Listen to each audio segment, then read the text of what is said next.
I think he's just sticking around because he's a hero. He's going to fight it through. Top right-hand side, tied actually at the moment with his opponent. It is Liquid Ret.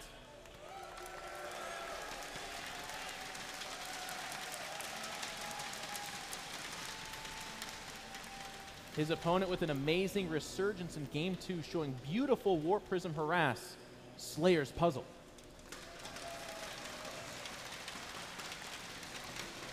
Now, Greg, we joke, we talk about dual side being auto loss for Protoss, but why is it such a good map for Zerg?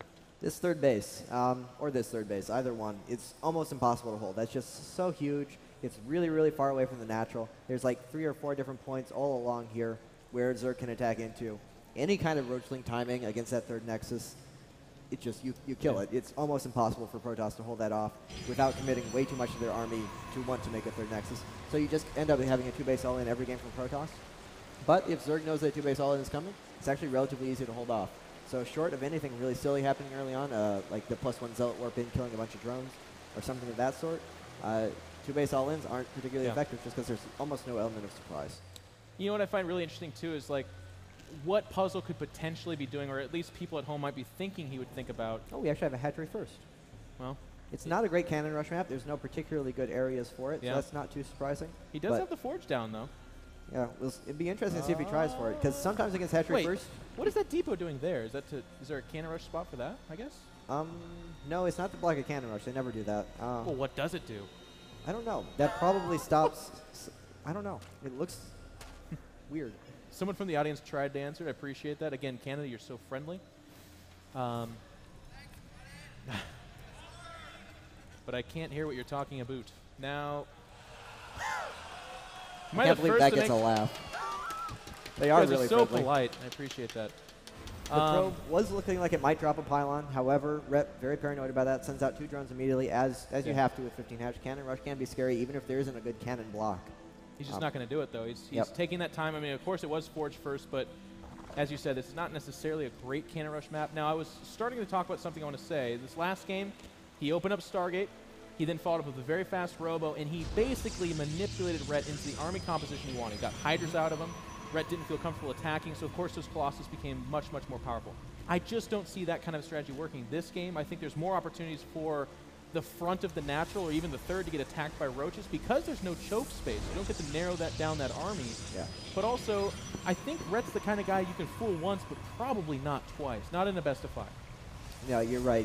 He's seen it before. He's going to be thinking about how he should have reacted differently last game, and it is just a better map for him to attack with. It's much shorter, much shorter, and much more exposed. So I can't see that working. If anything, I think we're going to see either an Immortal all-in or a Blink Stalker all-in from Puzzle here. Yeah. I would definitely think those are his best options for winning, because he is excellent at executing both of them. As we said, he can do pretty much any build, and he likes both of those.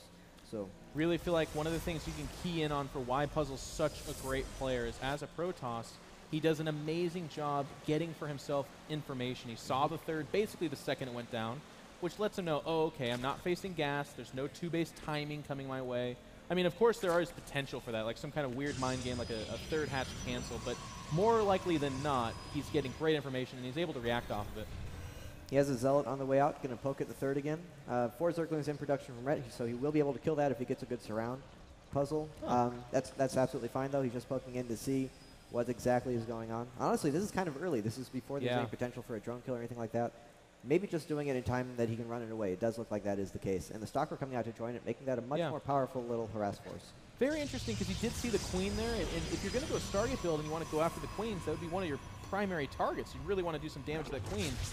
But he's not really thinking about it. We can see him now moving in. There are Lings waiting in the wing.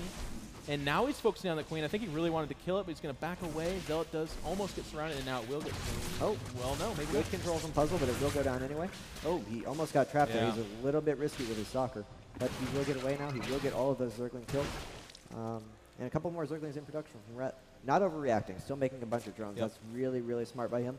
A lot of lower level Zergs, they overreact to that Zealot and the Stalker. There's no follow-up coming to that unless your opponent's playing really weird, and this Overlord would see it coming. So Ret knows that even though that Stalker's still out, he can make drones.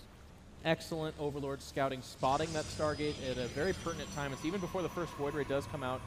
And I got to say, I have to put my trust in Puzzle with his vision for the mid-game of this, I mean, on this map, because Stargate is it's just gonna clamp down on your unit count. I mean, if you do 2-base Colossus, like he did that last game to secure his third, I feel like there's so many opportunities for a Max Zerg to run in and make those very few force fields obsolete and get in on that low Colossus count and just run the Protoss over. One thing I really like from this game is he actually has double creep tumor going. Last game he only had the one and it was denied. Creep spread's so important down here because of the 2-base all-ins. Creep is absolutely crucial in holding off those kind of builds. And he's going to have creep all through this area. That makes surroundings, as you said, which is absolutely important, so much easier. He actually catches the probe coming out. 6 gateways coming down, so this will be a Void Ray into a Warp Gate unit all in. He has 4 gases, so it will be Zealot, Stalker, Sentry. But the probe goes down. That's really, really big for Red. Anytime you can delay the pylon, that just makes the attack so much slower.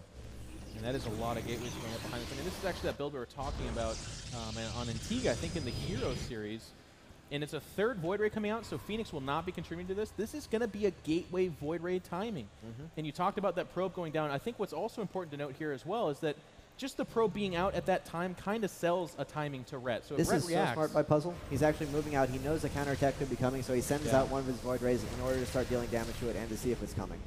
And he does see the Zerglings on the way. Couple of sentries here. He will be able to force field it off.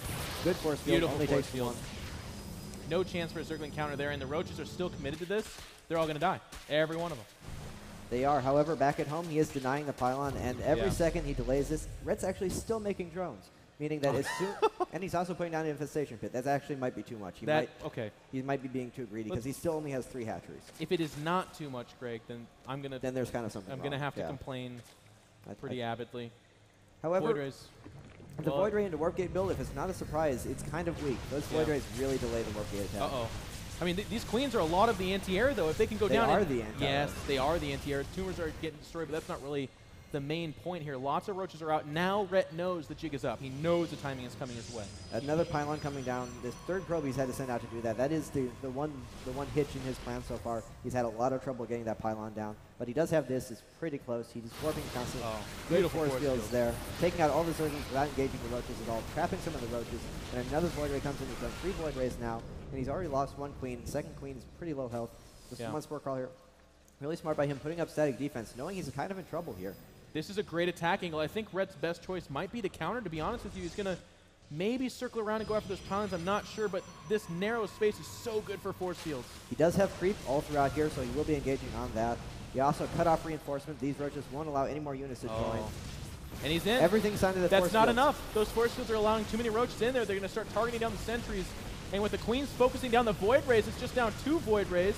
Does he have any more? He does another round of force fields, and he does very well. He's picking off a lot of Roaches here. He has another warp in coming in.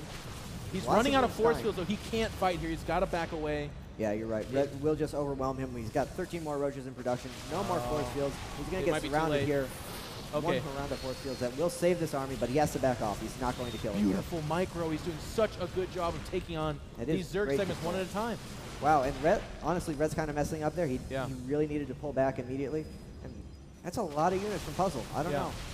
I mean, I think with a couple of the decisions from Rhett, it might actually turn into, okay, I can attack, but for a moment there, he's running dry on force fields, and he was getting clamped down on. I thought he was looking at being killed, but now as it is, the Protoss is looking pretty strong. He is. And Rhett still does not have a macro hatchery, actually. Same as the last game. He does not have a 4th hatchery down, so he does not have the production he should. He's banking not too many minerals, but he could have a lot more units in these fights. This is such a narrow space. It's a 3 force field space. He had this is a beautiful engagement for the Protoss. And Puzzle's control is just so perfect on everything. Yeah. He does lose that 1 Void Ray. Wandered a little bit too far, but the Stalker's doing a good job. They clean up the flank portion of the Roaches, and now Rhett's kind of committed to this, I guess. More Roaches coming in, though. And maybe 1 force field left maximum. More units joining the fray. The Void Ray does stay alive, and that's still doing full damage. He has a charge. He's keeping it under. The Void Ray falls. Nice. More units coming in here. Sentry's falling down, and Red is going to whittle this down. He has 16 more Roaches in production. Red will hold. He's just chopping at it like it's a tree. We've got 16 more Roaches coming out. There we go. No more force fields. Sentry's getting targeted down. There's no blink. Another warp in from the Protoss player, but Rhett has pushed it back. And I think Rhett is going to hold this. He's just fine. Harvester count just 61 drones versus 48, but I think it's the commitment of the Protoss that's the story here. Yeah, he has no tech, he has no Twilight Council, no Robo, no Templar access. He's actually making another Void Ray now. So he's going to try and follow it up with another Void Ray Warp Gate all in, and Red is not going to fall for that. He's just way too far ahead now. actually getting drop and infestation tech. I like it. I really do. I think this is a map where you can kind of say, okay, if you want to take your third, I'm going to have easy access to your main. He might actually just knock down the door right here. Rhett's pushing forward, looking to get those stalkers. And he wants to trade these guys out. I don't know if he wants to follow them down that rabbit hole, and it looks like he won't. He will get split up with force fields if he goes in here, but instead being smart, just killing off units, picking up the gas. Puzzle. He's had great control all game, but it's just not going to be enough in this situation. He's going to lose the Cyber Core. No more sentries or stalkers for some time. And Rhett's just kind of flooding in here. Good force fields, but not going to be enough. It's just too much Rhett. He's that +1 range attack upgrade versus these 1 attack upgrade Protoss units, which is, you know, comparable. But again, the Roaches are just so many. 69 supply versus 140 Rhett. And the Void Ray is sitting up there giving it all she's got, but it's just simply not enough as Rhett's gets traded out. Good Zealot warp in there, helping to tank for him, but so many units and so many more units coming in from Rhett. Also now started Infestor production, getting his queens back up, rebuilding his macro at home.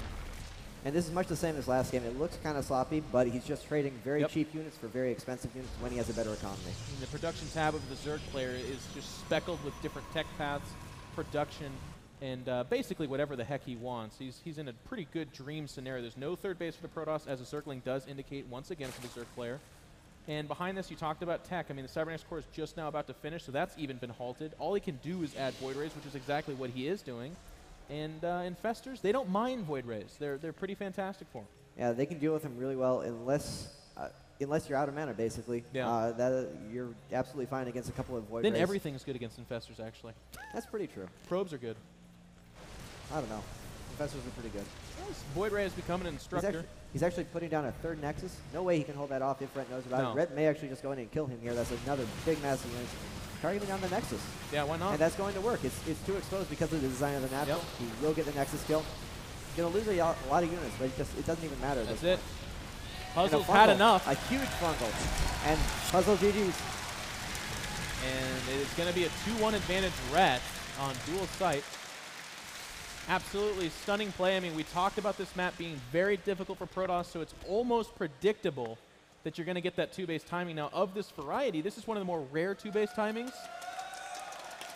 It had its potential, Yeah, I suppose it did, but like you said, one of the more rare builds because it's not particularly good. It really delays the warp gate timing if you don't do a lot of damage early on with something.